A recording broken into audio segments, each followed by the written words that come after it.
Olá, seja bem-vinda, seja bem-vindo. Quinta-feira, 28 de outubro de 2021. Começa agora o Câmara Notícia. A gente abre esta edição com as notícias do Legislativo, porque ontem foi dia da 24ª reunião ordinária e os vereadores aprovaram em definitivo o projeto de lei complementar de autoria do prefeito que prorroga a licença paternidade por mais 15 dias aos servidores municipais, além dos 5 já previstos na atual legislação. O vereador Paulo Haddad, vice-líder de governo, comentou o projeto. Eu acho que isso é extremamente importante, né, porque vem de encontro às diretrizes, né, para que a primeira infância seja acolhida na sua totalidade ou nas suas necessidades.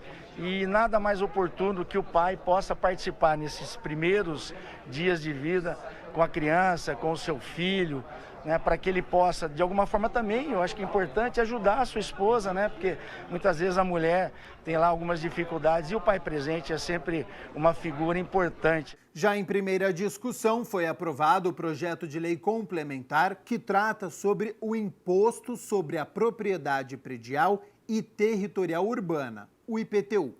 O projeto tem por finalidade ajustar a legislação para evitar sobreposição de descontos em cálculos de avaliação de imóvel para a base do imposto. O vereador Luiz Rossini deu mais detalhes sobre o projeto, que é de autoria do Executivo. Esse projeto ele é necessário porque no final do ano passado a Câmara aprovou uma lei, nós votamos aqui um projeto de lei que virou lei, que define o que é o valor venal do imóvel, que é base para cálculo do IPTU, e abre a possibilidade do contribuinte entrar com recurso se ele achar que aquele valor lançado no seu carnê não corresponde ao valor real do imóvel. Então, a lei diz que o contribuinte que quiser questionar, contestar o valor do imóvel, deve apresentar um laudo assinado por engenheiros que identifique que o valor do mercado é diferente ou é inferior ao valor venal. Por conta disso, dessa lei, há necessidade de alterar alguns artigos da lei que regulamenta o IPTU para incorporar esse procedimento de revisão, né, que estabelece os critérios de que, uma vez reconhecido o recurso, como é que deve ser procedido. Então ele basicamente ajusta a lei de IPTU para permitir e definir os procedimentos de como os contribuintes, quando entrarem com recurso contestando o valor venal, para que ele tenha o seu pedido atendido. O vereador Carmo Luiz também teve projeto aprovado em primeira discussão na noite de ontem.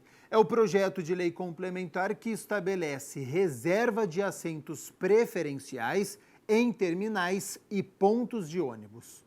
É dar, além do ônibus que já existe, também esta mesma opção nos assentos, nos terminais, para que possamos cumprir a lei federal que determina que nós devemos legislar e proteger o cidadão naquilo que compete ao município. Os vereadores ainda aprovaram em primeira votação o projeto do parlamentar Marcelo Silva, que trata sobre a instalação e o funcionamento de elevadores, de passageiros e escadas rolantes. O vereador comentou a iniciativa. Esse projeto veio que um conhecido, filho de um conhecido nosso, caiu na escada rolante. E quando ele caiu na escada rolante, a mão dele entrou dentro daquelas garras que tem. Enfim, causou ferimentos muito graves na mão, quase chegou a perder o movimento. Eu fiquei muito impressionado com aquilo. Então esse projeto, o que ele visa? Ele visa um dispositivo que, se alguém cair, tanto na entrada quanto na saída, a escada rolante ela para. Porque nesse caso que aconteceu, a escada rolante não parou, né? Ela continuou, vamos dizer, né, corroendo e moendo, né, a mão. Até ficou emocionado, porque realmente foi uma cena grave. Eu, né, pude não ver, mas logo depois eu pude ver o que aconteceu, conversar com esse pai do amigo meu. Então, assim, esse dispositivo é um dispositivo inteligente, que se alguém cair, né, ele trava na hora, então ele evita esse tipo de acidente. O que ele vai beneficiar? Óbvio, a todos, né, mas principalmente as crianças, né, que adoram brincar em escada rolante, e as pessoas que têm uma mobilidade reduzida. Ainda ontem, durante a reunião ordinária, a Câmara recebeu moradores que pedem instalação de autoclave em unidade de saúde do Jardim Santa Rosa. E o presidente Zé Carlos apresentou um ofício pedindo solução para o problema. Conselheiros de saúde e usuários do Centro de Saúde do Jardim Santa Rosa estiveram na 24ª reunião ordinária em uma manifestação pedindo a instalação de um aparelho autoclave no local. Os relatos apontam que desde 2020 o equipamento está na unidade de saúde. Nós temos lá uma autoclave, tá? Essa autoclave é que faz a esterilização dos equipamentos do dentista, de uso lá da unidade. Essa autoclave é caríssima e ela está na caixa praticamente há mais de um ano na caixa. Então assim, nós já procuramos a Secretaria de Saúde e até hoje nada. Dificulta muito o atendimento porque os equipamentos ali vão até o Parque Itajaí, quer dizer, algo que a gente poderia estar atendendo com mais agilidade, principalmente as mulheres que usam muito, que fazem os exames. Então, o que nós viemos fazer aqui hoje foi relatar a essa Câmara o que está acontecendo lá. Acabamos de entregar para o Zé Carlos, esse nosso presidente da Câmara, esse nosso relato, para que ele protocole, para que ele leia aqui na sessão. E a gente pede isso, para que seja instalado o mais breve possível. O presidente da Câmara e outros parlamentares conversaram com os moradores e receberam um documento que traz o histórico da situação, que começou em janeiro de 2019, quando o equipamento que já existia no Centro de Saúde do Santa Rosa apresentou defeitos. Zé Carlos fez um ofício que será encaminhado ao prefeito pedindo informações e solicitando providências. É inadmissível que uma cidade que nem Campinas tenha um autoclave que foi quebrado e o outro está na caixa faz 2 anos e não foi instalado ainda. Então é inadmissível. O Conselho Local de Saúde procurou esse presidente para solicitar, e eu recebi deles esse ofício, que a Secretaria de Saúde faça esse conselho, troque esse autoclave o mais rapidamente possível. Nós vamos fazer um ofício ao prefeito municipal, pedindo soluções imediatas. É impossível que isso possa acontecer ou está acontecendo numa cidade do tamanho de Campinas. O conselheiro de saúde local falou de outros problemas e lembra que o autoclave foi um investimento com o dinheiro do contribuinte. É dinheiro nosso, é dinheiro de todo contribuinte, de todo munícipe, e a gente precisa ter essa autoclave instalada na unidade. Nós percebemos que os vereadores já estão assim, se sensibilizando pela causa, Inclusive eu não poderia deixar de relatar também que ali esse posto de saúde foi feito um piso abaixo do nível da rua. E eu não poderia deixar de falar aqui hoje que entrou ali mais de 15, 20 centímetros de lama na unidade. Então o que nós pedimos? Atenção do poder público, Secretaria de Saúde que atenda, que dê uma resposta. É isso que a gente espera. Olha só, os vereadores Cecílio Santos, Paola Miguel, Guida Calisto, Gustavo Peta, Mariana Conte e Paulo Búfalo questionam a Prefeitura de Campinas a respeito das aulas presenciais obrigatórias anunciadas para o início de novembro.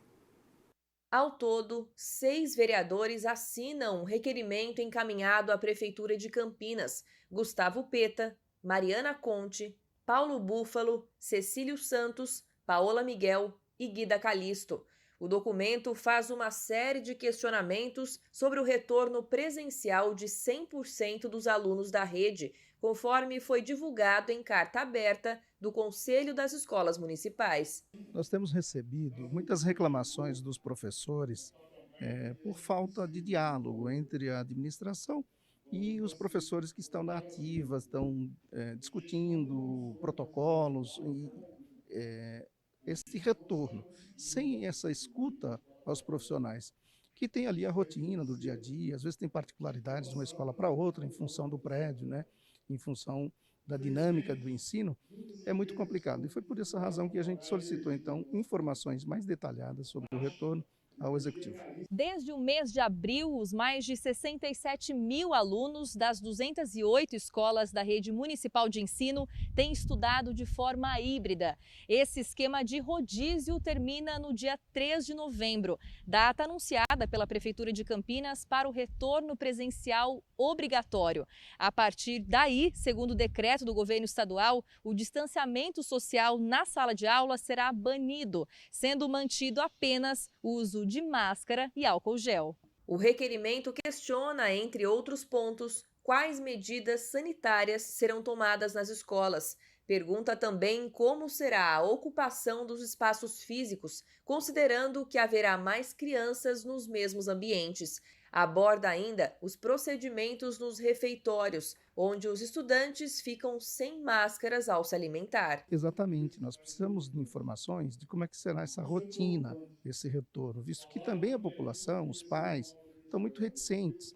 E a gente lida no município com crianças, adolescentes, então é muito complicado garantir que eles respeitem o protocolo, né? Então é fundamental que este retorno pudesse ser gradativo e não 100% como está sendo previsto.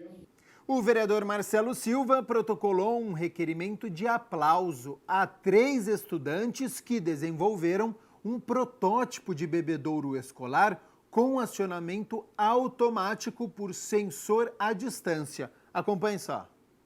A pandemia da Covid-19, que vitimou mais de 605 mil pessoas no Brasil até agora, provocou a perda de milhões de emprego, obrigou todos a se adaptarem a uma nova rotina e a se reinventar de alguma maneira. E foi o que 3 estudantes fizeram. Ainda no ano passado, Milena Souza de Carvalho e Vitória da Silva Fonseca, que estavam no 3º ano do Colégio Estadual Culto à Ciência, e a Maria Fernandes Mendes Rocha, que hoje está no último ano do ensino médio, sob orientação da professora Laura de Freitas, criaram um protótipo de bebedouros escolares com acionamento automático por sensores à distância. O protótipo ele surgiu um pouco depois da iniciação do projeto. O projeto surgiu em 2020, com a ajuda da Unicamp, né? A Unicamp veio desenvolvendo o projeto Mafalda, então eles trouxeram a ideia das mulheres na ciência, incentivando o trabalho científico nas escolas, tanto públicas, privadas, enfim, o trabalho do estudo científico, e com isso a gente pôde desenvolver esse projeto. Tanto é que o protótipo foi surgindo ao longo dos dias, né, que se passaram. Foi do Tinkercad, que é uma plataforma virtual, depois passou para o papelão e agora a gente está na madeira. A estudante salienta que o custo deste bebedouro está bem abaixo do que o mercado oferece hoje e explica como ele funciona. A gente criou um bebedouro, na verdade um sistema de um bebedouro, né, que é acionado automaticamente com um sensor de distância. Então ele pode ser tanto ultrassônico quanto o sensor infravermelho, que você tem uma funcionalidade que é aferir a temperatura humana, né, o corpo. Então esse sistema de sensor, ele tem a função de ativar o bebedouro e fazer com que o fluxo de água saia sem o contato das mãos. Os principais materiais, né, que são aqueles que vão realmente estar no bebedouro, é o sensor tanto ultrassônico quanto infravermelho, pode ser um dos dois, a mini bomba d'água, uma mangueira para estar acionando o fluxo da água. A gente pensou que o projeto precisaria de um custo baixo, que é R$450. Então, no mercado já existem sim bebedouros que são acionados automaticamente, mas com um custo de R$3.000, R$4.000. A atitude que mereceu o requerimento de aplauso protocolado no Legislativo pelo vereador Marcelo Silva. Primeiro, como homem público, né, de parabenizar esse feito que não foi só, óbvio, em razão da pandemia, mas a gente sabe que a escassez de água também é um problema mundial e é um problema do nosso estado, principalmente.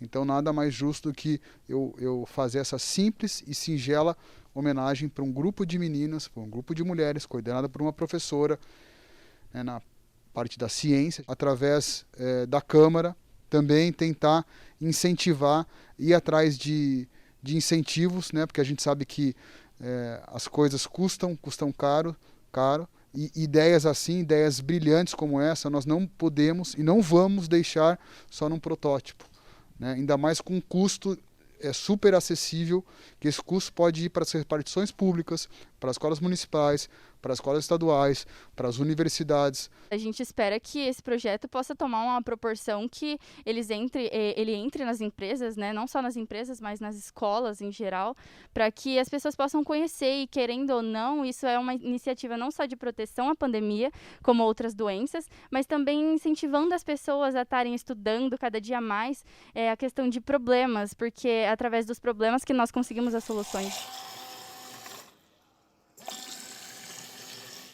Olha só, ontem em audiência pública, a Câmara debateu o Plano Plurianual 2022-2025.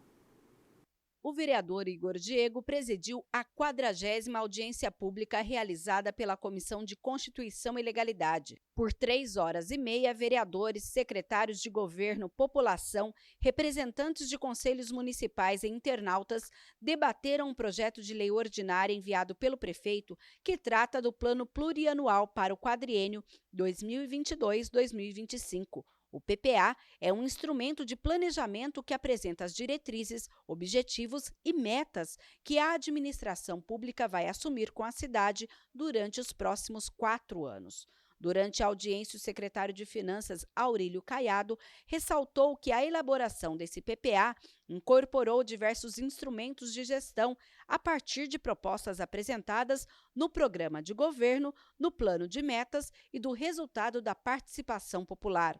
Existem 2 grandes indicadores, outros 2 grandes indicadores, que a gente chama de indicadores exógenos, né, ao município de Campinas, mas que são fundamentais, né, porque tanto o programa de governo quanto o plano de ação são ações, são propostas olhando o município de Campinas, as questões objetivas da cidade e da sua população. O plano relaciona 3 eixos estratégicos: qualidade de vida, desenvolvimento econômico e sustentabilidade, com a apresentação de 30 programas, 265 ações e 79 indicadores. Estiveram presentes na audiência os vereadores Jorge Schneider, Gustavo Peta, o presidente da Câmara, Zé Carlos, Luiz Rossini, Cecílio Santos, Carmo Luiz, Fernando Mendes, Paulo Búfalo e as vereadoras Guida Calisto, Débora Palermo e Paola Miguel. A população participou fazendo perguntas aos secretários, que responderam também aos questionamentos dos parlamentares. Ao final, o vereador Igor Diego falou da importância do legislativo na condução da proposta do Plano Plurianual.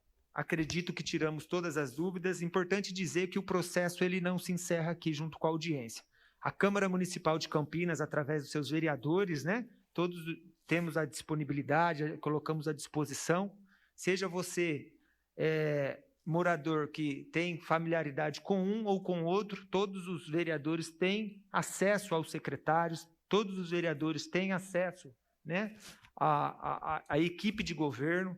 Então, nos colocamos à disposição, tá? O processo, o rito segue aqui na casa, né?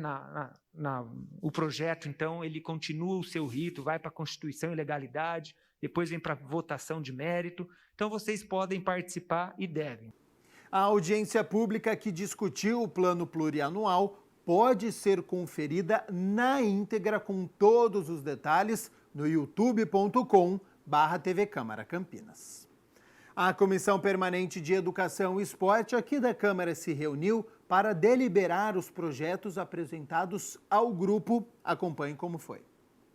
Esta semana, a Comissão de Educação e Esporte da Câmara analisou 17 projetos. Todos foram aprovados. O vereador Gustavo Peta, que é o presidente do colegiado, conduziu os trabalhos. São muitas iniciativas, né, de vereadores da casa toda, tanto de denominação de ruas, de homenagens, mas também de declaração de utilidade pública e outros temas e outros projetos mais que incidem de fato na legislação educacional da cidade. O grupo também aprovou um projeto de lei de autoria do vereador Zé Carlos, presidente da Câmara, que dispõe sobre as denominações de vias da cidade. Na verdade, entre os critérios que nós temos hoje para denominar uma rua, ele inclui a possibilidade de você denominar também com os nomes dos parques, tanto estaduais quanto federais. É uma ampliação e totalmente meritória, porque com certeza ele deve ter sido demandado por algum algum morador ou alguma comunidade que queira fazer essa homenagem, e aí acabou que esse escopo de possibilidades foi aumentado a partir desse projeto, que agora vai ao plenário para aprovação final. A comissão também discutiu alguns encaminhamentos para os próximos encontros. Vinculados principalmente ao retorno agora obrigatório, né, às atividades escolares do município, e também a situação, que é uma luta já antiga, das monitoras de educação infantil do município, que tem uma reivindicação antiga para que sejam de fato reconhecidas na sua atividade educacional e pedagógica, e nós estamos encaminhando isso aí junto à Secretaria. A Comissão Permanente de Constituição e Legalidade da Câmara aqui de Campinas realizou ontem a 3ª reunião extraordinária para votar projetos propostos pelos parlamentares aqui da Casa. A pauta contou com 34 itens. Foram 34 itens, desde trabalhos relacionados a transporte público, a qualidade de vida, a bens intervivos, ITBI, IPTU. Então são muitos temas debatidos dentro da Câmara, que o primeiro filtro é a Comissão de Constituição e Legalidade, e nós hoje fizemos aí o trabalho e vamos entregar mais 30 itens para serem votados e apreciados pela Câmara Municipal através do plenário. Estamos buscando fazer um trabalho que seja democrático, que venha pautado em cima da legalidade. Eu acho que uma comissão de justiça, a primeira coisa ela tem que ter é a legalidade. E nós nos pautamos em cima da legalidade. Muitas vezes o projeto é meritório, mas não cabe dentro, não adianta, nós vamos ter problemas. E aí, mesmo com todo o mérito de um projeto, muitas vezes a legalidade tem que ter a frieza de arquivá-lo.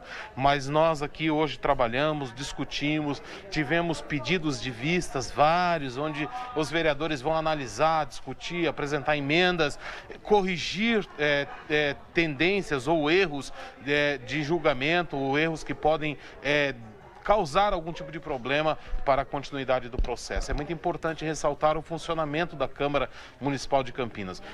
Hipermercados deverão ter aviso sonoro nos caixas para atendimento de pessoas com deficiência visual. Agora é lei.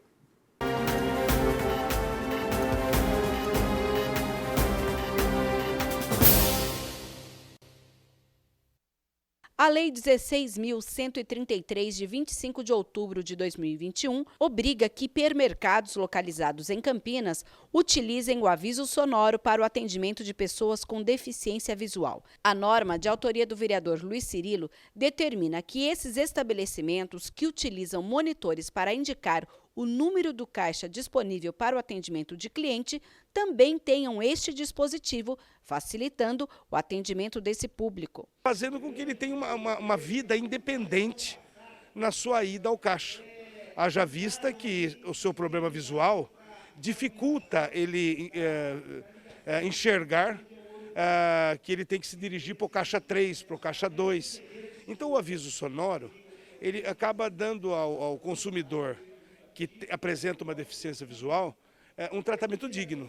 Após o prazo de 180 dias, que é o período para que os hipermercados façam as adequações, caso o estabelecimento não cumpra a lei, estão previstas algumas sanções. Advertência por escrito do órgão fiscalizador, multa de 1.000 unidades fiscais de Campinas, que hoje corresponde a R$ 3.788, e em caso de descumprimento da advertência, e multa com o dobro do valor da última multa imposta em caso de reincidência. Não é privilégio do deficiente visual ter à sua disposição um aviso sonoro, mas é um direito, é uma garantia que a Constituição lhe assegura, e nós temos que fazer, dentro de um âmbito municipal, fazer legislações que possam caminhar juntos com essas adequações, porque o consumidor ele prestigia determinado estabelecimento, nada mais justo que o estabelecimento retribuir com a sua quota à parte com um atendimento digno.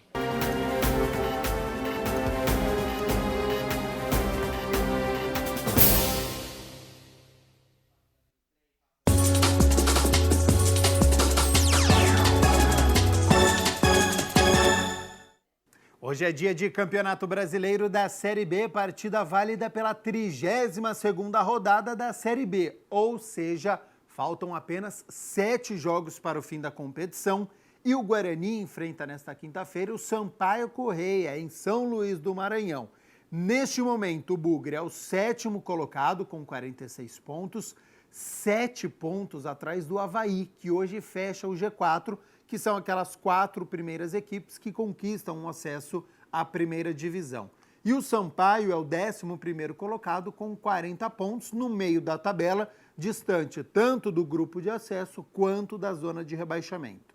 Então, agora à noite, técnico Daniel Paulista não pode contar com o zagueiro Thales e o atacante Bruno Sávio, ambos expulsos contra o Confiança. E devem entrar nesta formação titular Carlão na zaga e o Alan Victor no ataque. É decisão e claro que amanhã a gente conta como foi essa história de Sampaio Corrêa e Guarani.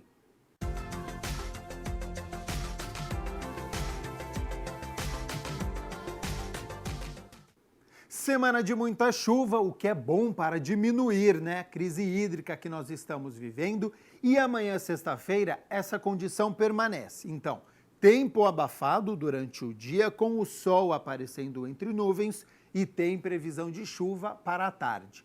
Sobre as temperaturas, mínima de 16, ao longo do dia a temperatura vai subindo, podendo chegar aos 27 graus. O Câmara Notícia fica por aqui. Muito obrigado pela sua companhia, pela sua audiência e nos vemos amanhã, na sexta-feira, ao 12:30, ao vivo, hein? Até lá. Tchau, tchau.